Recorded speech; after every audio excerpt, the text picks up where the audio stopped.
It's the Abba podcast. Let's go. So the next guest on the podcast is none other than Aidan, the dietitian. Aidan, how you going, mate? Good, thank you. It's a pleasure to be here. It's a pleasure to have you on, champ. So talk to us a bit about food and dietitian and how you got into this industry. So my story basically was that I was a very, very skinny kid and I like sports, but obviously being so skinny affected my ability to play certain sports like rugby league. And I thought going to the gym was going to solve all my problems. So I started going to the gym and I didn't gain any size. I actually lost a bit of size, which makes sense to me now because it's like I burned more calories, created a calorie deficit, lost weight. But when I lost size, I was like, well, what's going on? Went down the rabbit hole. Nutrition was the issue. Started learning about nutrition. And that was when I was about 17, spending all my time just learning about nutrition. I was like, well, what am I going to go study at university? It made sense to me to go study nutrition since I was spending all my time learning about it anyway. And then obviously just along that process of like going through university, doing placements, working with people, all those kind of things, kind of developed an interest in becoming a dietitian and basically doing what I do now. So, mate, so there was passion, there was drive behind it, and there was a bit of a personal story. So when you got to university and you started to delve into the course, was it what you expected? Oh, hell no. Nah, not at all. Hey, even like, even little aspects, like I've spoken about this elsewhere, but like I just literally had that thought process that I said. I was like, I like nutrition. I'm going to go study nutrition.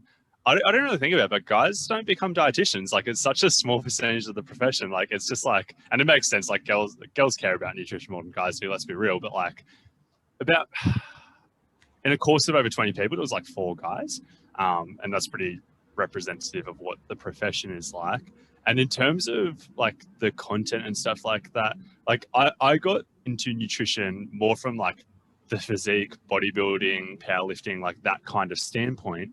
And the content wasn't really related to that. Like there wasn't even much talking about calories or macros, if I'm being honest. Like a lot of it was very clinical focused about chronic diseases and stuff like that and public health, nutrition prevention, all those kind of things. And much of it was focused on becoming a hospital dietitian, which really never appealed to me. I was open to it. I gave it a crack. I did placements and stuff like that. Like you have to. I was open-minded, and it just never appealed to me throughout the entire time. I always just wanted to work with people in like a private practice setting, or like whether it's athletes or people looking to lose weight. I just wanted to work with people one-on-one, helping them to achieve their goals. So the course is a little bit different to that, but still gave me a lot of background knowledge. And I suppose the thing I really value is no matter how motivated I feel we are, myself in particular, to learn about a topic, we'll brush over the areas that we don't see as important and we'll brush over the areas that don't personally interest us. So doing that like university course kind of guaranteed that I had to learn stuff I didn't care about, which can be useful later on down the line as well. Yeah, that's true. Look, I had the same experience with psychology. I went in trying to help the world and trying to be, give some value to society. It was all about research. It was all about mass data. And I was like, oh, it's not really too personalized. So I didn't really get what I wanted from that. And that's why I've changed about 5 courses. But enough about myself. So you go in, you see it's a bit different, right? What's the difference between the theory and the prac now that you're in the workforce? Oh, I suppose there's a whole lot of stuff. Like it is working with people, and they do try and like set you up for that during university. But like, one of the biggest differences, honestly, is I made it all the way through my degree without ever having given a meal plan. And that wasn't necessarily like a philosophical decision based on our lecturers. It wasn't like they were super anti-meal plans or anything like that, which I know a lot of dietitians and a lot of lecturers are. But now every single client I see, whether or not I think a meal plan is the perfect tool for them, I give them a meal plan. I create a meal plan, which therefore means, and that's a large chunk of my service. Like a large chunk of my service is something that I never did during university. A big part as well is obviously the ability to motivate people to a certain degree, get people to buy into your system and stuff like that. You can have all the knowledge in the world, but like you still got to get people to do what you want to a certain degree, or do what they want, get them to do what's going to lead to their goals, all those kind of things. I suppose the last thing is the business side of things as well. Like I'm not embarrassed to say that like social media and stuff like that is a large part of what I do. Like it's at least 10 hours per week, probably a little bit more, like content creation. And obviously none of that's during university. Like that's all just like that marketing stuff that you have to learn yourself. And the reason why I'm so comfortable saying that is like the whole goal with content and stuff like that is to try to help people. It's just putting it in a format that is appropriate for people to consume, and giving away as much value for free as possible is what's going to lead to business, in my opinion. So I'd say those are the big differences between uni and what I do now, really. So what you've done and what you've, the stripes that you've taken over time is you've got a proven work ethic. Now, as a dietitian, you're someone that's accredited. What is the difference now between, especially if you look at social media, all these people that claim to be the diet doctors, all these people that claim to have the magical remedies, if you go by their plans, how do you feel about people like that, especially with social media? Personally, I do try to drown out the noise a little bit. I just try and focus on my own thing. Does it annoy me? Well, yeah, of course. Like it does annoy me that like people can just make claims, and like the biggest thing is a lot of these people who make these claims are pretty intelligent. Like that's the difficult factor. Like these are relatively smart people who I also think they think similar to me. They similarly to me. They think they're helping people as well. They're relatively intelligent. They're striving to help people. They've just been misled somewhere along the way, whether that's due to bias or whatever it is, not having that foundational understanding of how all of these things work. Like from the differences in terms of qualifications kind of standpoint, like obviously to become a dietitian, you need that 4 years of university, but you also have a governing body to a certain degree. Like you have like Dietitians Australia, which therefore means if you do anything that's not okay, so to speak, you can lose your accreditation. But if you're somebody who's just making claims without any governing body that can pull that from you, pull your status and all those kind of things, you can really just say anything. Like it's not illegal to make any nutrition claim if you don't belong to a profession. And a lot of these people, like whether they're doctors or whatever, will be people who don't belong to, they don't have a governing body. They might have got the qualification to become a doctor or whatever, but then they are really just out on their own, so that they have the possibility to say whatever they want without any repercussions. But yeah, like as I said, like I just try and focus on my own thing. Like I do see other influencers. I'm going to use a name. I'm going to use like Lane Norton as an example. He's somebody who's a big part of his model to a certain degree on social media is calling out other people, where he'll point out what somebody said and basically just say why it's incorrect and what you should do instead to a certain degree. And that is a good model, but I much prefer to just try my own approach of just trying to put out as much good content as I can and trying to help people that way. Yeah, so you're letting your work do the talking there, and rightly so. You've got the accreditations to do so. So moving on to this, we're looking at diet sustainability. How important is that, especially with your clients and people you work with, to instill that sustainability aspect? Yeah, I have a lot of thoughts on that actually. So one of the things, optimistically, when I first entered this profession, I was a big believer in the thought process of let's make like 1 or 2 good changes at a time, and that's going to snowball over time, and that's going to lead into you making a whole bunch of positive changes until the point where your diet's pretty quality, your exercise habits are pretty quality, you get good sleep, you do all these things over time, helping you reach your goals. And I still believe that as a good kind of process and a good thought process. You can't try and do everything at once. But one of the things I do a little bit more now that I'm in practice, and this was actually something a lecturer told to me, like I'm going to use numbers here. I'm going to say like calorie deficits. I'm going to say, I spend all this time reading on bodybuilding.com and stuff like that. And people talk about like a 500 calorie deficit being a pretty good option for maintaining muscle mass while cutting. And it's pretty sustainable, all those kind of things. And a lecturer once told me, she's like, no, I give all my clients a 1,000 calorie deficit because they need to see results in the first couple of weeks. And I heard her say that. I was like, no, that's dumb. Like that's going to be, that's obviously harder, isn't it? Like that's more restrictive. That's all these things. And now going to the workforce. And like when I first started my business straight out of university, I tried that 1 or 2 changes at a time. And the bit that I didn't realize was going to happen, but what did happen was people would make like 1 or 2 positive changes and then they'd like replace it with something else. Like it'd be people who'd have chocolate after dinner every night or something like that. And I'd be like, oh, well, let's cut back there. And they'd just like replace that with a habit during the day.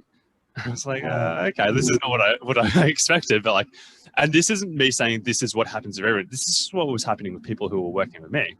And then I tried going down the other end of the spectrum and being like, okay, well, let's be a little bit more aggressive off the bat. Like, let's have a bit more of a complete overhaul. Like, not a massive, massive overhaul, but like making like 5 to 10 decent changes, or like having a structure, having a plan, having whatever, like a comprehensive kind of approach to this.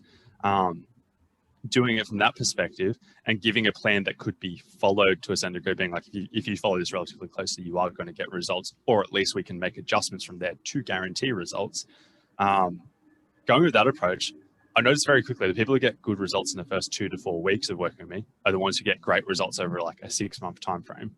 So that like is my thought process with people working with me. I'm a little bit more aggressive off the bat to get those results, but then you've got to obviously add in the fact that these people are paying me. If they don't get results in 2 to 4 weeks, firstly, they're not going to be as willing to listen to my advice, because it's like, well, what you've said so far hasn't worked. And secondly, are they going to continue paying if they haven't been getting the results they expected? Because I don't know about you, but I've worked with coaches in other fields, like powerlifting, for example. I remember the first time I hired a powerlifting coach, I told him my goal was to deadlift 260 kilos. And I still haven't done that. And I'm years past there. Like, it's just like, I was like, oh, I reckon I could get to 220 by myself. If I hire a coach, he should be able to take me to 260. Like, we all walk into these things expecting more than what we're capable of achieving by ourselves. And we obviously stretch what we think we're capable to a certain degree as well, or at least I do. Yeah. So like, I do think like sustainability is super important. That is what I build to. That is always the end goal. Sustainability is what I care about, because research is super clear. Using weight loss as an example, weight loss isn't the hard part. It's maintaining that weight loss. Sustainability is the be all and end all. But what I find for people who I work with is I've still got to get them decent results off the bat, because otherwise they're not going to make that progress to be able to transition towards that sustainability. Because if I do a few things that work for them, they're going to be listening to the next few things that I say as well, which is what we can use to transition to that sustainability. Yeah, no, that's very true. It very seems like in line with the spotlight effect, where perception is reality, where it really isn't the case. And it's a struggle that you got to do, because you got to juggle both the expectation and what's realistic for your client. 100%. And then you got to deliver at the same time. So it's a bit of a debacle with that. Now, when we're trying to get him into a deficit, right? You can also get into a deficit with bad calories. So what's the difference between good calories and bad calories in accordance with sustainability?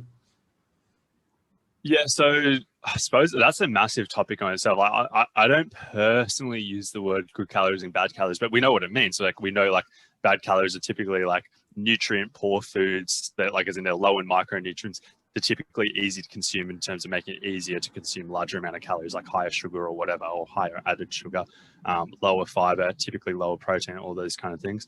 I view it more in a framework in terms of calories are the most important piece of the puzzle. If you do everything else that is good from a nutrition standpoint, but you're consuming too many calories, you're not going to get leaner. Like, that's the first thing. Like, you need to understand that that's the starting point.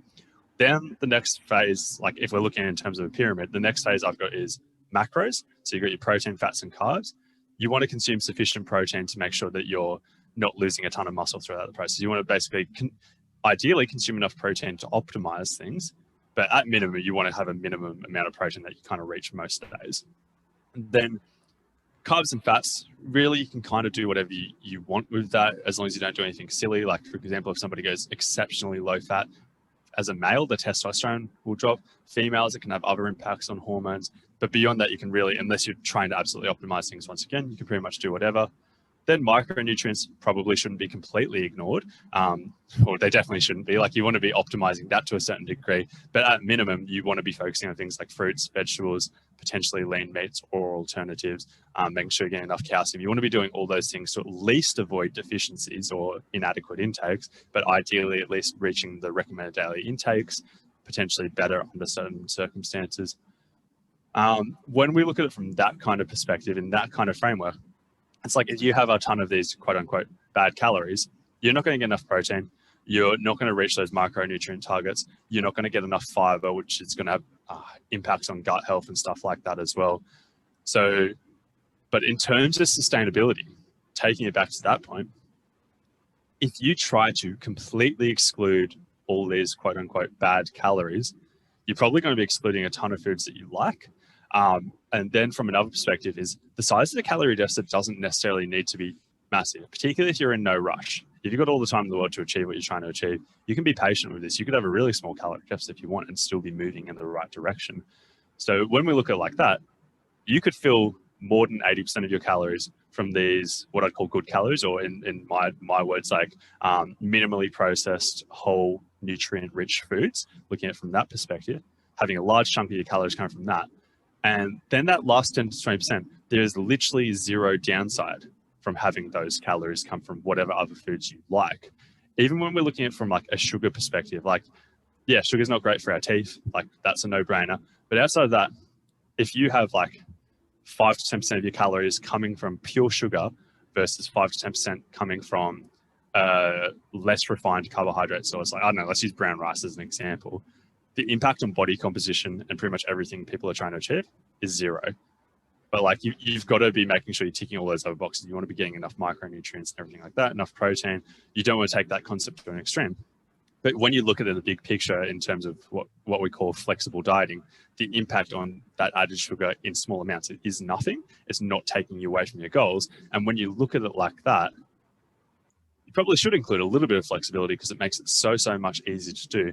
And it takes away a lot of that feeling of restriction and that whole good/bad way of looking at food, which would then make you want to go off track. It makes it easier to stay off track when you view it in this light versus good and bad, where it's kind of like, if I eat that, it's going to take me away from my goals. At the moment I start eating that, well, I'm off track. I might as well continue. So having that little bit of flexibility makes it so much easier to achieve this. And when we're looking at flexibility is an important word, especially when you're looking at dieting. Look at the keto diet, your carnivore diet, your vegan diet, your pescatarian diet. You don't see much flexibility from there. You might see instant results, like we said earlier, but how sustainable are they if you're to look at the lifespan? Like, let's use, I find it interesting. I find the vegan one very interesting because like a lot of us, including myself, talk about sustainability and stuff like that, being like, oh, you can't exclude whole food groups. And it's like, well, there's a whole bunch of vegans who literally exclude meat, like, and they do that comfortably. They're not feeling restricted or whatever. There's obviously a passion behind it. There's ethical reasons. There's a whole bunch of reasons why they can stick with that. But that's enough to tell me that if you're going to do something like that, you kind of need that passion behind it for a reason. But like, let's go back to statistic to the keto diet, for example. The amount of people who start a ketogenic diet and stick to it for a decent time frame is incredibly low. And people have tried to like statistically put these into boxes to a certain degree, being like, well, who does stick to a ketogenic diet? And if somebody is doing it for medical reasons in terms of they got epilepsy, a relatively high percentage of those people who start it are going to stick to it because it has a massive impact on them from a medical perspective. For athletes who truly believe it's going to improve their performance, obviously that's debatable and there's a whole bunch behind that. But for the athletes who believe it's going to improve their performance, there's a relatively high rate of sticking to it. For the average person trying to lose weight, even if they have the medical issues in terms of like diabetes or something like that, it's incredibly low.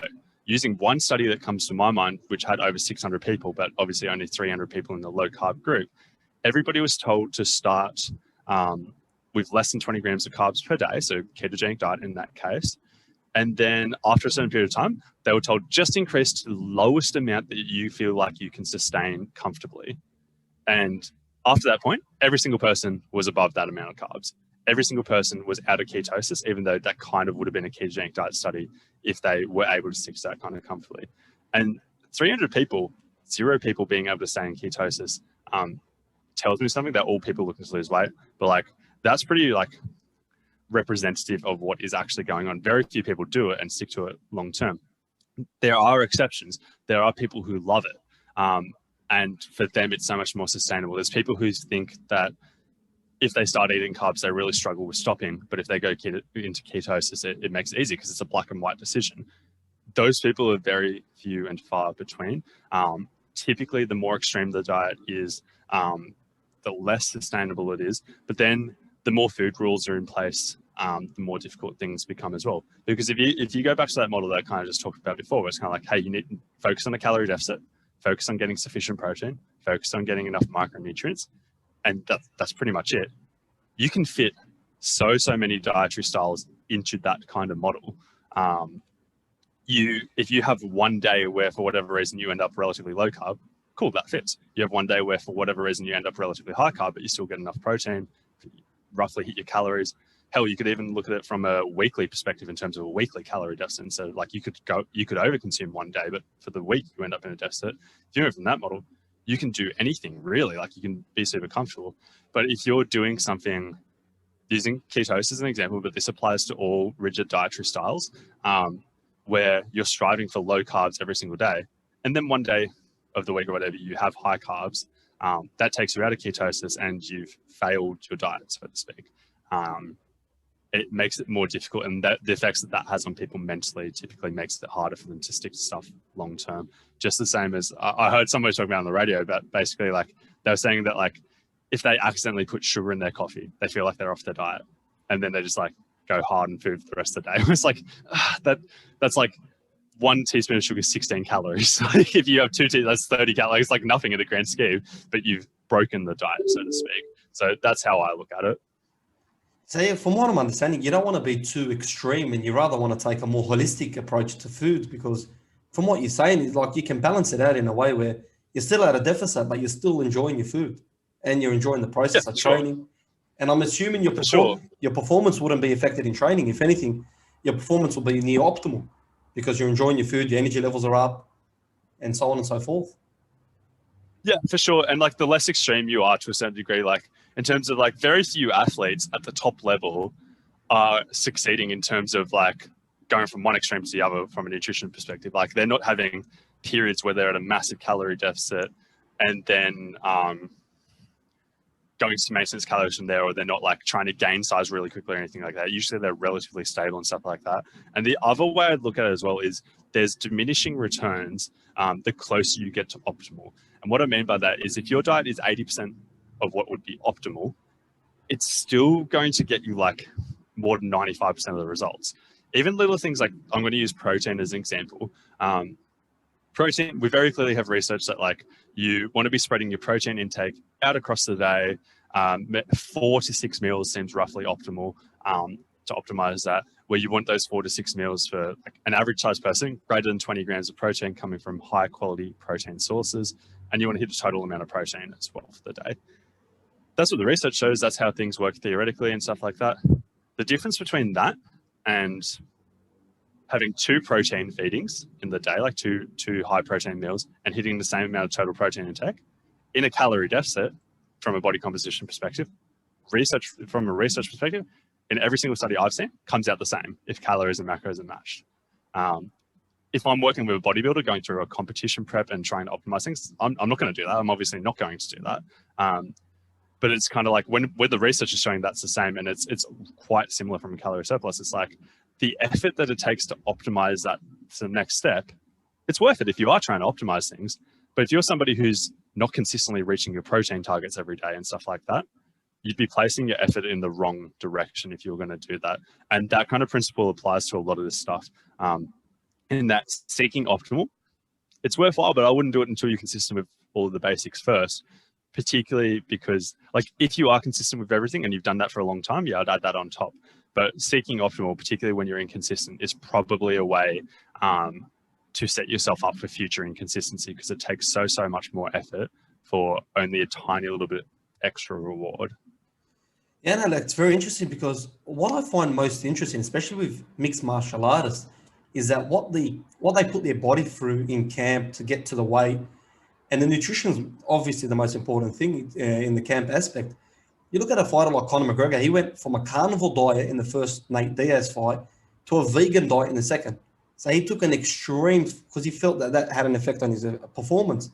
Speak to us a little about the carnivore diet, what it can do for your body, and why there's so many correlation and links to cancer from such a diet with all the research that's been done.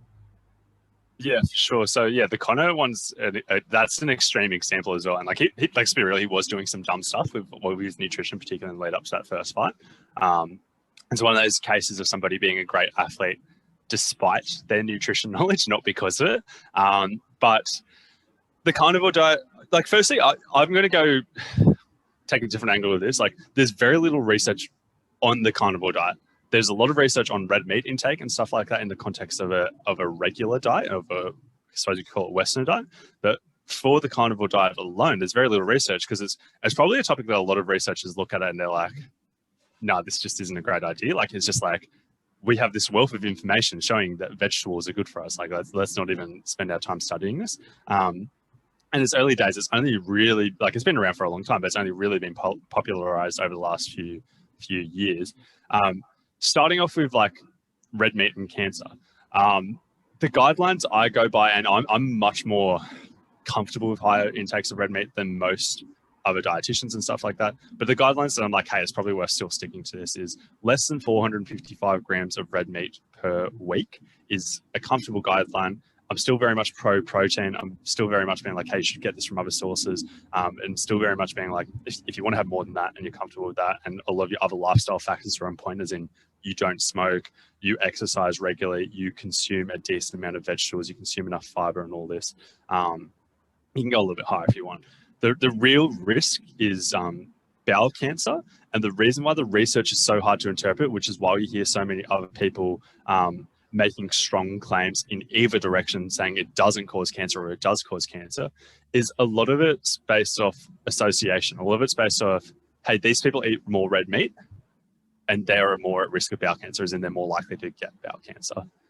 There's a lot of other factors.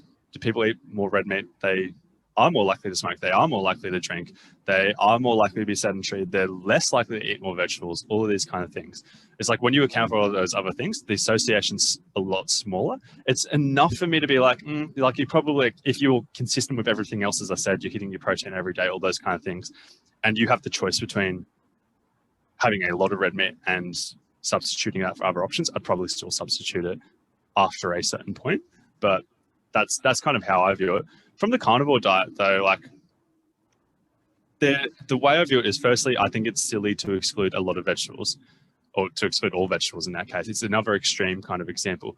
That's the one thing that all other diets have in common. They all promote vegetables, pretty much. All other diets promote that. And this is an outlier, and there's a reason why it's an outlier. People love extremes. The big reason why I think a lot of people are attracted to the carnivore diet is the digestive aspect. As in, I'm a strong believer that a lot of people who are gravitating towards it had food sensitivities / intolerances, depending on how you'd like to word it, which often come from carbohydrate sources, including vegetables and stuff like that. Like, FODMAPs is the most common one. So like, if somebody has any issues with FODMAPs and they increase their vegetable intake, they're asking for gastrointestinal symptoms in terms of bloating, diarrhea, etc., to be increased. If somebody dramatically increases their fiber intake, this happens as well. The carnivore diet is probably the most extreme elimination diet, but it's basically like, firstly, meat is incredibly rare to cause any of these symptoms such as bloating and whatever, because typically they are from carbohydrate sources. Meat doesn't have carbohydrate. Pretty simple there. It's the most extreme elimination diet, and it's so simple. You don't have to think about it. Like, if I talk about FODMAPs, like, nobody knows what I'm talking about until I sit down with them and like spend 45 minutes going through it in a session, and they still don't really understand it, like, until they start the process and do it. If I just say only eat meat, somebody's going to be like, okay, well, that's easy. And then they do it, and they don't, like, they stop having these symptoms that they've had for most of their life. The autoimmune stuff that a lot of people talk about, that's not an area I want to comment on, just because it takes, like, I haven't spent the time learning the ins and outs of it. And a lot of what people say comes from a grain of truth. Like, they might be misguided. There might be certain aspects, but like, I don't want to comment on something that I don't know enough about. But like the intolerances and stuff like that, which is a big part of why a lot of people are doing it, it's like eliminating any potential cause. Of course, you're not going to get symptoms. But the way I view it from that perspective, and the way I'd also view it from the autoimmune perspective as well, is you could get the same results without being as restrictive. You could reduce / limit your intake of other foods that are causing these issues. It is just harder to do that. It just takes more time. Like, it takes more time to identify intolerances and stuff like that. And it's not as simple. But from my perspective, just simplifying it down to this, using intolerances and stuff like that, there will still be vegetables that you can consume and get all these benefits from that we know are going to happen. Even from the perspective, one last example I'm going to say on that is, I don't know if you watched the Game Changers documentary, but the big thing that they always harp on about is the effect of vegetables and plant-based intake on vasodilation, the ability for blood vessels, etc., to expand and allow blood flow through easier. It's almost like blood doping in sports to a certain degree. It's like it's just allowing blood to flow through easier. There's a reason why people blood dope. I'm not saying this is the exact same, but it's like it's kind of that kind of concept. We know vegetables, particularly nitrate-rich vegetables. Beetroot is the biggest example of this. Like I have a lot of clients use beetroot juice as a supplement, which has this in a very pronounced effect. But most vegetables have that to a certain degree. So it's kind of like if you're excluding all vegetables, you're missing out on that very clear-cut opportunity, particularly for any sport that involves endurance or anything like that. There's thousands of benefits on top of that. Like I don't need to talk about why vegetables are good. We all know it. But it's kind of like you don't want to take this elimination diet to the extreme when there could be a middle ground in there that gets you all the results you're looking for. So now that's very interesting, and sustainability is important, but now steering away a bit from food. When you look at all the world Abrahamic faiths, you look at Moses when he received revelation, he was in a state of fasting. You look at Jesus, Luke, and the disciples. It seems like in the gospel they're always continuously in a state of fasting. You look at the Holy Prophet when he received the Holy Book. He received it on the holiest day in the holiest month, which was also a month of fasting.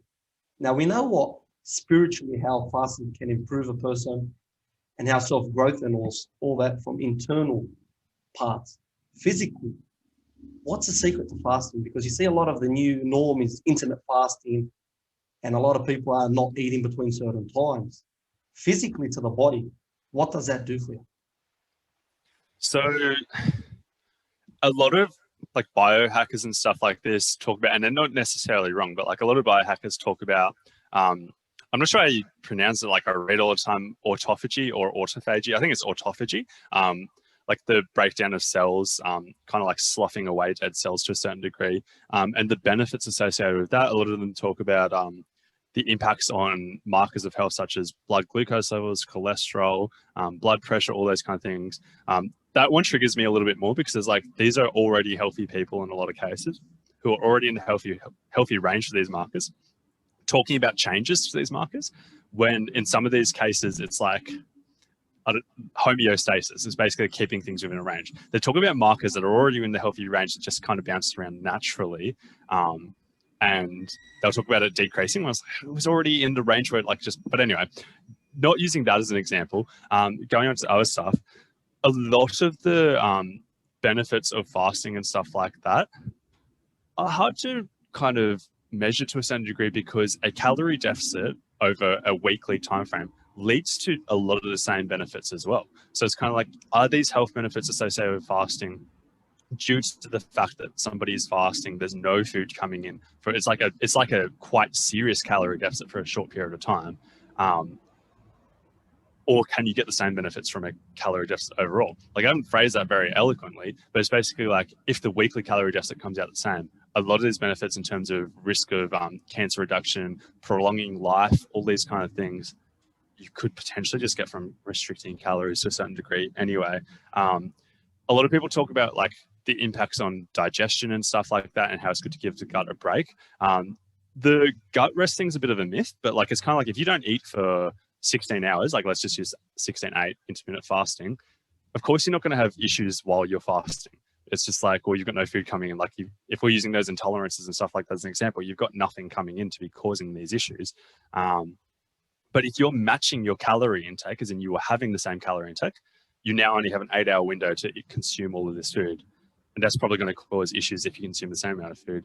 The difference is most people who do intermittent fasting or any form of fasting really consume less calories because you have a shorter eating window, or if you do any form of prolonged fasting, like you fast for multiple days, of course you're not going to be able to make that up. And even like one example of this is the 5-2 diet, where for 2 days a week, people have like 600 calories or 500, 600, 500 for females, 600 for males. It's not a complete fast, but like what a lot of people predict is, oh, I have very few calories one day, I'll eat more the next day to make up for it.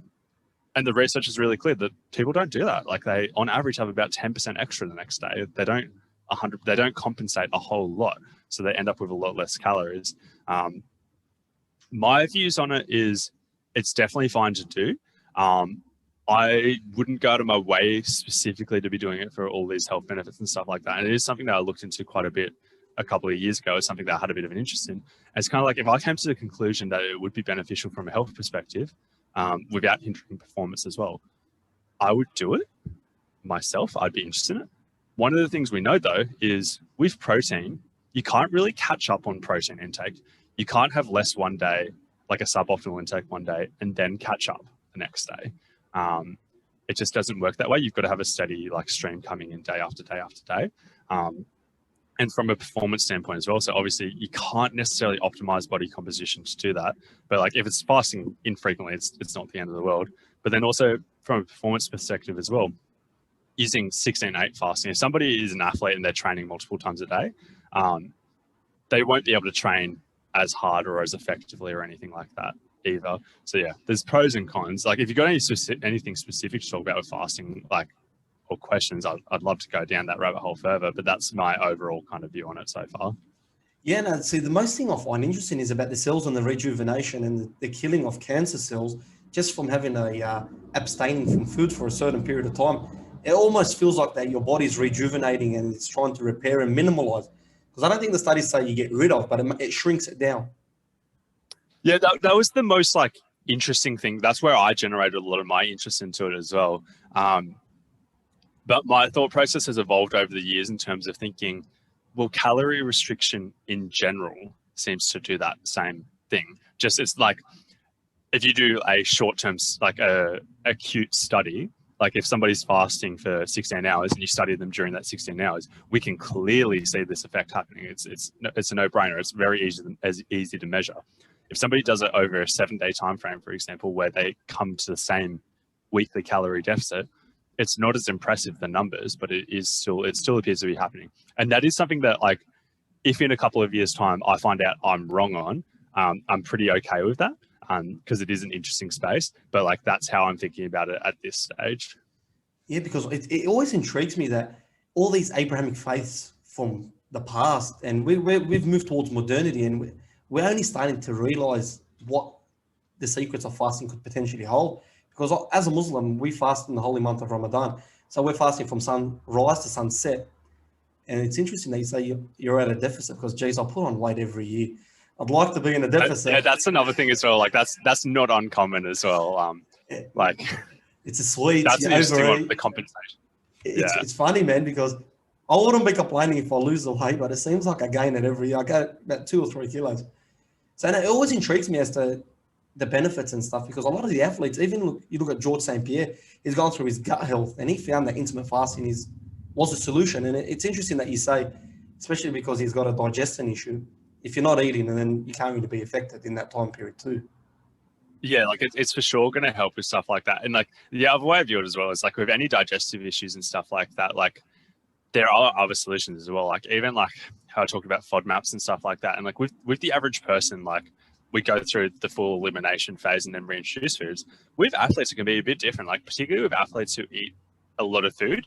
Like you wouldn't even necessarily need to call it an intolerance or something like that. But like I work with a lot of high-level bodybuilders, powerlifters and stuff like that who, when they're eating 3,000 calories, they're fine, no issues. When they're eating 5,000 calories, they just feel bloated all the time. And it's kind of like just reducing certain of these high FODMAP foods, like in some cases, wheat, which contains fructans, can be harder to digest for some people. Garlic and onions can be more prone to bloating in some people. Like this isn't general advice for everybody, but certain vegetables, certain fruits, all these kind of things, that's kind of like when they're consumed in large amounts, can cause these things. So it's just kind of like, well, I see other ways that you can solve that as well too. Yeah, no, that's very interesting. Another question I wanted to ask around the food part, you look at inflammation. What types of food reduce inflammation? Because you see a lot of athletes that are very particular with the foods they have when having the inflammation in their body. Yeah. So one of my ways of thinking about it is like one of the things a lot of people target is sugar. I view sugar as neutral, as in it's not causing inflammation. But another way that you could look at it is a lot of the foods that are anti-inflammatory, fruits, vegetables, healthy fats, whether that's salmon, avocado, extra virgin olive oil, nuts, all those kind of foods, to a certain degree, fiber as well, anything that's rich in antioxidants, all of those foods are anti-inflammatory. Okay, that's how I'd view it. And and obviously there's exceptions to that, but as a general rule, that's how I'd view it. So looking at it from that perspective, every calorie you use on foods that don't kind of fit into that kind of criteria of anti-inflammatory kind of foods is like calories that are kind of missing out on providing that benefit. So either you could look at it and be like, these are anti-inflammatory foods and sugar is neutral, or you could look at it from another perspective and be like sugar, high amounts of saturated fat, all these kind of things, like that kind of thing. You could look at them as being inflammatory and these other stuff as being the neutral kind of aspects. Depends on how you want to look at it, but like that's how I see it. And that's like, I still have that criteria where I'm like, calories, macros, whatever, looking at it from that first. Because if we look at athletes, for example, who are having high calorie needs, and if there's certain athletes, like I'm going to use names, I'm going to use like Michael Phelps, Cristiano Ronaldo, LeBron James, they're all freak athletes as an example, but they are all bigger than the average player in their sport, in their position, in terms of having more muscle mass, but they're all leaner as well.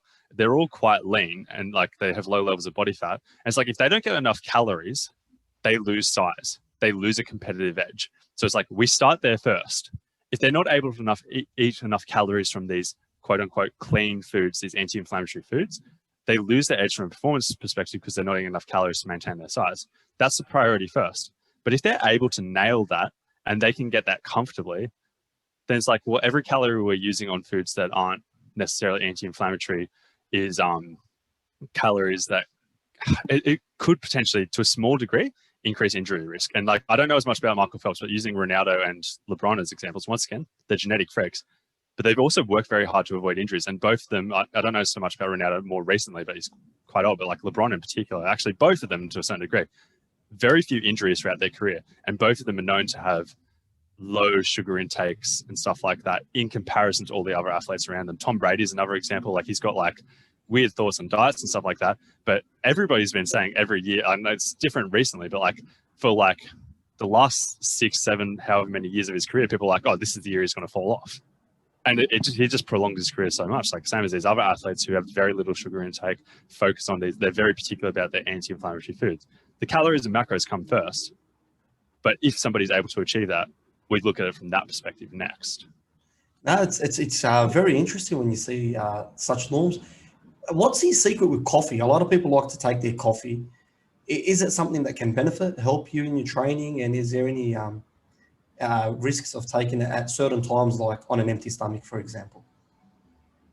Yeah, so empty stomach's fine. Like even like intermittent fasting and stuff like that. Like a lot of people are fine with just having like a black coffee, something that doesn't have calories. Like that's fine. Doesn't break fast. Doesn't do anything like that. Doesn't really do anything damaging. Like it's different once certain people are on certain medications and stuff like that. Like that changes the game. But as a general rule, it's fine. Does it improve performance? Well, hell yes. Like this is something that's so clearly studied. Like anything that involves endurance in particular, it definitely does improve. At minimum, how it improves performance is through what they call reducing the rate of perceived effort. Things feel easier, as in you could be running at the same intensity, but it feels easier. And that therefore allows you to push a little bit harder as well. There is other mechanisms like fat transportation, stuff like that. But we know it seems to improve performance by about 1 to 3%. What's been more interesting to me recently, because I'm into powerlifting, so like that's not endurance, that's as far as you can get, like a 1 rep max. Having really high dosages of caffeine, so 5 to 6 milligrams per kilogram body weight per day. Honestly, that's the dosage that's higher than I've ever actually gone, as far as I know. But that has been shown in research to improve power performance. That's more controversial, that's more debated, but it literally could help someone with like a 1 rep max performance, or like these quick bursts, potentially sprinters and stuff like that. So it seems like pretty much all athletes can benefit from it. Also impacts on focus and stuff like that to a certain degree. But like, at least from the rate of perceived effort, it makes stuff feel easier. It can motivate people, can hype them up, all these kind of things. So like, helps from that perspective. In terms of a more broad look, in terms of population, in terms of just like general people, oddly enough, 4 to 5 coffees per day is more strongly linked with longevity than people having 0 coffees. That's quite a high amount of coffee as well. And they're not just looking at it from the caffeine perspective, they're looking at it from, or researchers are looking at it from like polyphenols, antioxidants, all the other things that are in coffee beyond just caffeine. those factors seem to play a role. It seems to also play a role in gut health and gut bacteria as well. Those polyphenols seem to be beneficial from that perspective. But like, it's still interesting, worth being aware that having not massive amounts, but like moderate to large amounts, and even definitely small amounts as well, for sure. Like, I'd still say like 1 or 2 coffees per day seems to be more beneficial than not having them at all. Like, that research isn't convincing enough for me to be like, oh, I'm going to go out and have coffee every day because I'm going to get health benefits. Like, it's not to that level, but it's like, well, we probably shouldn't be like scared of it. Like, we probably shouldn't be like trying to avoid it. We shouldn't be using our willpower there when we could use it in other places. And the last kind of thing I want to touch on that is my kind of rule with coffee and caffeine in general is it's probably fine if it's not affecting your sleep and it's not affecting anxiety. Starting with sleep, I heard somebody else say this on a podcast, so I'm going to steal their line, but it's a lot of us have cognitive dissonance when it comes to caffeine, as in the amount of people who I see who struggle with sleep every day and they have coffee/caffeine every day late in the day, and then they're like, nah, caffeine doesn't affect my sleep, is ridiculous. Like, there's so many people, it's just like surely just try. Like, surely, like, it's kind of like, we have all this research showing that it probably is going to affect your sleep quality, if not quantity, and you struggle with sleep all the time, and you're just convinced it doesn't matter. Like, there's a lot of people in that position who don't want to admit it to themselves, but it's something that, like, it's almost like doing a sleep audit on yourself and being like, just checking to see if that's a factor, and it probably is. So making sure that it's not affecting sleep, particularly if you're an athlete, particularly if you care about quality sleep, like, you want to prioritize that. But then the other aspect is anxiety. So there's such a strong linkage between caffeine and anxiety. Once again, cognitive dissonance, a lot of people with anxiety on medication, stuff like that, will feel like it doesn't affect their anxiety. In a previous job for about 2.5 years, I worked with veterans, and like 90% of these people had PTSD, which had depression and anxiety as symptoms. And a lot of them were on medications for anxiety, and they had very real causes for these symptoms. And they're having like 4 coffees per day. And like, this is one of the pieces of advice, like, a lot of people do listen to my advice, but like, very few people would take on my recommendation to try cutting down on coffee. But the people in that situation, but the people who did, in some cases, they no longer needed medication. Like, I'm not an idiot. I'm not being like, hey, this is going to solve all your problems. But it's such a strong linkage that I think it's worth a crack. So looking at it from that perspective, coffee is linked with longevity. Probably shouldn't be spending our effort there trying to cut down on there. But if it's affecting sleep or anxiety, that's when I'd probably take action in terms of trying to reduce intake, for sure. No, it sounds very real, especially anything with anxiety, because it's such a norm these days. And mental health is something that's kind of still stigmatized, which is unfortunate. So if, laying off some coffee could help, someone who's gone through it in some sort of the degree, you'd like to try anything, to be fair. And Sure. small victories are really big in the context of life. So we'll move on to something that's actually become a new norm in society recently, is the vapes. You look at the nicotine vapes and the non-nicotine vapes. Now, if we look at the context of health and diet sustainability, and obviously the cardiovascular and for the lungs, what is the pros and cons to the vapes? Yeah, in this one, I'm going to pass on this question. Like, I would not be surprised if half the people listening to this know more about that than I do. So yeah, I don't have too much to say about that. Yeah, it's because all these vape smokers, it's like, oh, we're taking nicotine-free vapes. And you know that there's chemicals in that as well, though. But they're always in some sort of a denial that it's a solution. So yeah, now we'll move on from there, because, geez, half of wisdom is saying that we don't know, and it makes 2 of us, because I got no idea on that too. Now you're a powerlifter, you're an athlete, you deal with a lot of athletes, right? And a common question that I come across is, when is the last meal, or when's the last time I should take a meal that'll help optimize performance for training, game day, or I've got a lift coming, or I've got a fight coming? When is the last time that is the best way to eat, or best time to eat?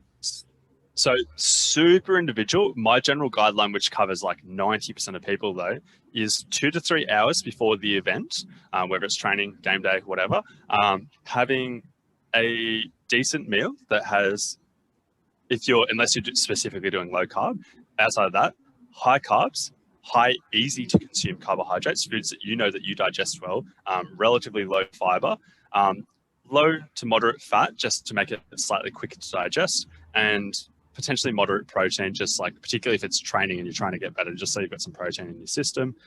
So an easy to digest meal 2 to 3 hours before, and then about 1 hour before having a snack that, depending on your size, unless you're massive, like probably about 15 grams of carbohydrates, so like a muesli bar, piece of fruit, yogurt, whatever it is. But once again, stuff that you know that you digest well, so that you feel good when you're training. There's exceptions to this. I've met some people who, like, not actually my clients, but I've met other dietitians and stuff like that who talk about with their own training, where they're like, yeah, I can't eat anywhere near that close to my workout because I'll feel like I want to throw up. And me personally, I can have a full meal about half an hour before I train, unless it's like a massive meal. Like I just feel comfortable. I just feel good to go. Like, I can do that 2 to 3 hours before if I want, but like I'm super comfortable. So I'm just like, it's very, very individual as to what you want to do. But that's the general guideline, and like it's just trial and error and finding what works for you. But that's a good starting point. Yeah, no, we'll take that on board. Another question that we've got is the 0-calorie drinks. A lot of the listeners, a lot of people that want to get into a deficit, they're all big on the Coke Zero. You know, your Zero V's. The V's have come out with 4-calorie drinks and so on and so forth. What's your stance on that, and how good are they for the body? Yeah, so I could talk about that for ages. I'm going to start off with something where I'm going to start off by pointing out they're safe. They do not increase risk of cancer or anything like that. This has been well studied. It's controversial for 2 reasons. One of it is because some of the early studies, particularly with aspartame, which is that used to be the most popular one, there was one study that linked it with cancer, and that has been like redone, restudied, all these kind of things. It's very clearly the consensus is safe, no issues, not even a slight increase. Outside of extreme dosages, like for example, there are some cases where they give rodents like 100 times what we would normally be able to consume, particularly when you factor in body weight differences and stuff like that, and it causes issues. It's kind of like, well, like no one's out there having 100 cans of Diet Coke a day. Like it's not like the dose makes the poison. Like you can give some, like an animal, anything in large amounts that's going to cause issues. But that is part of where the controversy comes from, because people don't have this context of how much of this, of the artificial sweetener is in those studies and how much do we consume through food in our context. It's just like narrow. It's like black and white thinking, being like, oh, this causes issues. That's the issue. So yeah, they're definitely safe. The other reason why people think this way is too good to be true. This is how we think about everything. If something seems too good to be true, we're going to look for flaws. We might even make up flaws if they're not there. But then let's go from the weight loss perspective, what we're really looking at it from, if we're under the assumption that it's safe. So the weight loss perspective is really interesting because, firstly, if it is truly 0 calories or close enough to 0, because I don't know, it could be like 4 calories, like close enough to 0, the way I view it is if you had, say, 2,000 calories with 0, like with none of these diet soft drinks or whatever, versus 2,000 calories with everything else the same, but you add in a couple of these no-calorie drinks, the results are the same. That's something that's clear-cut, and something that happens even anecdotally, even just looking at from like, there's a ton of bodybuilders who go through prep and get shredded, get exceptionally lean, and they're having like large amounts of these daily. It's fine to do, and I'm going to talk about research on that later as well. Like, it's fine when we look at it from that perspective. So it's like, okay, if you are disciplined and you're following a diet, it doesn't have a downside. But then the next question is, well, does it affect our behavior? Does it affect what we consume? And when we look at it, and part of the reason why people think about this as well is because the research is clear that people who have more artificially sweetened drinks typically weigh more. Their BMI is typically higher. And a lot of that research is based on what we call a food frequency questionnaire, which is like you get 1,000 people and you're like, do you consume diet soft drink? How much do you have? And the people who have higher typically have more. Is that because it's changing their behaviors in terms of they eat more calories because of that? Or is it also because people who have higher BMIs or have more body fat are more likely to choose a diet drink because they're trying to lose weight? There's a lot going on. And the other kind of part of the debate that people talk about is the more sweet foods you eat, typically that changes your taste buds to a certain degree. It changes your cravings to a certain degree. It's kind of like if you have more sugar, you crave more sugar to a certain degree. It down regulates the taste of sugar too. Fruit doesn't taste as sweet. Vegetables don't taste as sweet. artificial sweeteners potentially have that impact as well in terms of you have a sweet diet soft drink, maybe it changes your other behaviors too. In a controlled circumstance, like in a controlled environment, when calories and macros match, has zero impact. But does it change your behaviors? That's individual. Using one last study on that, though, it's something I posted on Instagram the other day as well, but it's kind of like there was a study where 300 people, they were split into two groups. One group got given, or both groups got given a calorie controlled meal plan and they were told to follow it. One group got told, do not drink diet soft drink, drink water. The other group, and this was like over a 12-month period where they were on the diet plan for 3 months. The other group got given 700 ml of diet soft drink per day. 700 ml, that's a high dosage. Like I know there's people who are doing higher, but by a lot of people's standards, that's a high dosage. The people in the diet soft drink group lost 5 more kilos over that 12 weeks, and they maintained their weight loss because it was just like a meal plan. They were just told to follow it. They didn't have to follow it to a T. They were in the real world. They could do whatever. But when we look at it from that behavior change perspective, that kind of makes sense. If you add in a sweet tasting drink that is 0 calories, firstly, probably curbs your appetite a little bit, and it satisfies those cravings a little bit. It's a tool that I'm willing to use for myself. If I'm looking to get exceptionally lean, I would probably have a little bit more diet soft drink. It's not something that, once again, I wouldn't use my willpower on there with this knowledge. It's not like I'm out here trying to encourage people to have it. Like I'm not being like, don't drink water, only drink diet soft drink. I'm not saying that, but it's kind of like it can be used as a tool. And if anything, if you're trying to lose weight and you're faced with the choice of regular soft drink, so one can that has 40 grams of sugar, 160 calories, and a can of diet soft drink, with this knowledge, it's kind of like, well, it becomes an easy decision, like 0 calories versus 160 coming from sugar with no nutrients in addition to that. It becomes an easier choice. So that's how I look at it. Yeah, no, it's interesting. It goes back to what we were talking about earlier. It's more sustainable. It's something that, it's kind of tells itself out, like calorie wise. It makes much, you're going to be more in a deficit, like you said, and they lost 5 kilos because of that little change, and it's not too much of a change.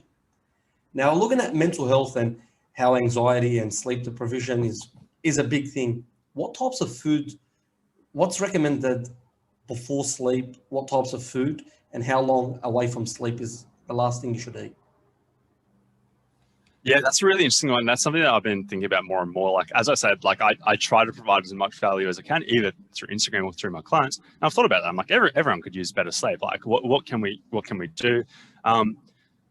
One of the clear things is you probably don't want to consume a lot of food right before bed.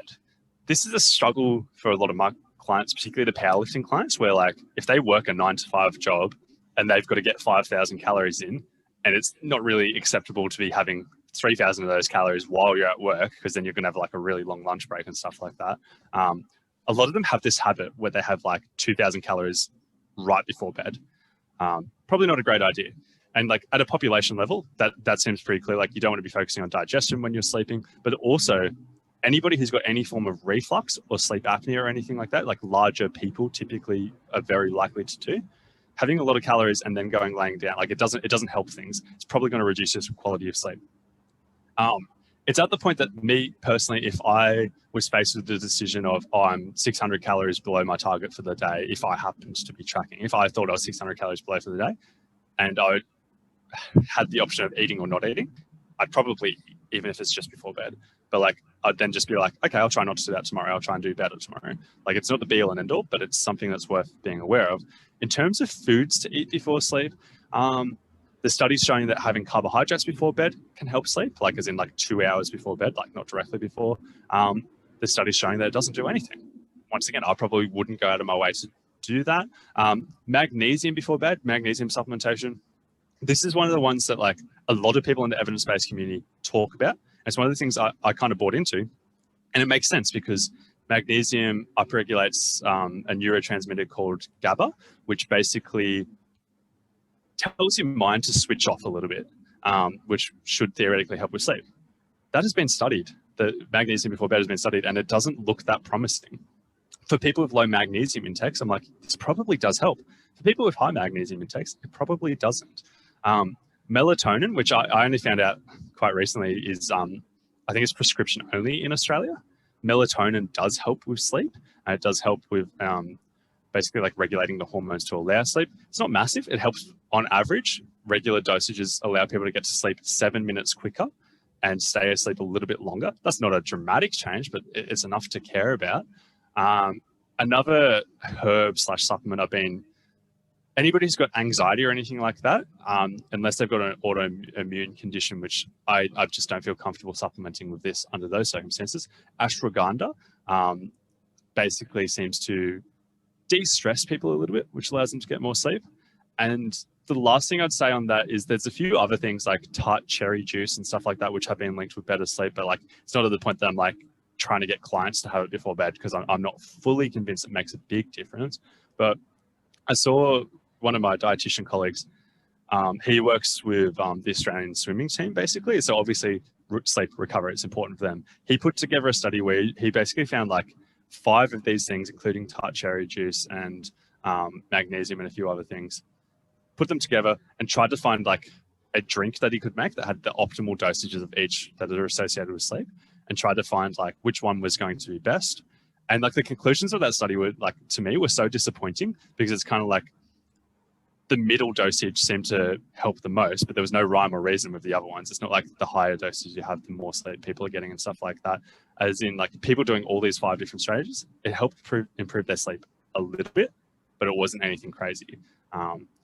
I would be far more focused on the total day's intake, but far more focused on those things people call sleep hygiene, like not seeing blue light late in the day, not looking at screens late in the day, making sure, and this is a big one that people underrate, but seeing the sun before 12, before noon, getting outside and seeing the sun, that starts regulating your melatonin. And it's one of those things, as we're talking like modern society and stuff like that, if you're inside all day, it's harder to a certain degree for your body to regulate these hormones and stuff like that, versus if you get out and see the sun. But also vice versa, like thinking historically, people would also see it get dark. People would see it get dark at, I don't know, 6, 7, 8 p.m., whatever time, versus we're inside with lights and stuff like that. Even switching from a bright light to a dimmer light as it gets later, like little things like that are going to help with sleep probably far more than these things. Yeah, no, it's really interesting, man. The human body is such a complex system that we really need to appreciate and learn and know about. We're looking at top 3 muscle building exercises that optimize muscle, and how do we continuously shock the body, and what's recommended in training? Do we have to always be changing up what we're doing? Like what you said, your goal is to lift 260.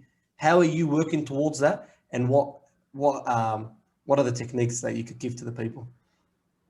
Yeah, so like this is not me as a dietitian. This is not my area especially, but we'll talk through stuff. Personally, I'm actually not looking at 260 right now. I'm taking a bit of a switching my focus from powerlifting to basketball. Probably revisit it later, but like just like as a general kind of like principle, I wouldn't focus on shocking the body. The research seems really, really clear, and this is also anecdotally, this is what the best in the world are doing and stuff like that, that routine to a certain degree is a priority in terms of doing the same boring exercises over and over and over and progressively overloading, making those exercises harder, because we get better at the stuff that we do. And your first couple of weeks of doing an exercise, you'll see significant improvements in terms of like coordination and stuff like that before you start seeing muscle growth and stuff like that. But just progressively overloading the same exercises to a certain degree. And instead of thinking of it in terms of like shocking the body, I think about it more in terms of you can only focus on so much at once. You can only, like if you're doing this kind of routine thing and you're trying to optimize certain muscles to grow, because we can only do so much and we can only train so long before it's going to exceed our recovery capacity, we can't focus on everything all at once. That therefore means you focus on something for like 6 weeks, 12 weeks, whatever, like a bit of a routine for there. And then you've got to address other areas of your body that wouldn't have got as much attention and focusing from there. In terms of how powerlifters do it, and there's multiple options and stuff like that, but one of the most common things I see is a thing called block periodization, where it's like you've got a 4-week block where you're focusing on a specific aspect. Like it could be a strength / volume phase. You're doing higher volume of work. And then you could do another block, a 4-week block of hypertrophy, like bodybuilding style training. There's a block that could be focused towards peaking in terms of like kind of trying to translate all the strength that you've built up into actually performance in terms of actually peaking towards a 1-rep max. All those different phases, that's how I'd look at it in terms of getting better over time. Just because people seem to, like, if they focus too much on trying to shock the body and trying to do a whole variety of things, it's almost like spinning their wheels. They don't really make progress in any one area. So I'd focus more on progressive overload. So yeah, if you can take something from what we're saying from the food and the training, it's more sustainability. It's, you know, putting in the reps, putting in the time for a longer duration where it's more sustainable, and it shows in performance. That performance is actually more optimal if you're doing such a thing in that way. For sure. Right, Aidan, it's been a pleasure. You know, thank you for having us and giving us your wisdom. How do the people get contact with you? We're going to put your socials on. How do they come to you? Yeah, so the two places I've got right now, so social media, so Instagram, so Aidan_the_dietitian. And then my website is www.idealnutrition.com.au. So they can come, they can contact you, you can give away plans, tips on how to get into shape, how to sustain your life, and all the things that we spoke about and more. Aidan, the dietitian, Get in contact with him. It's been a pleasure. Thank you for being with us on the podcast. And we'll speak soon, mate. Perfect. Speak soon. Have a good one, mate. Thank you. Cheers. Bye. Bye.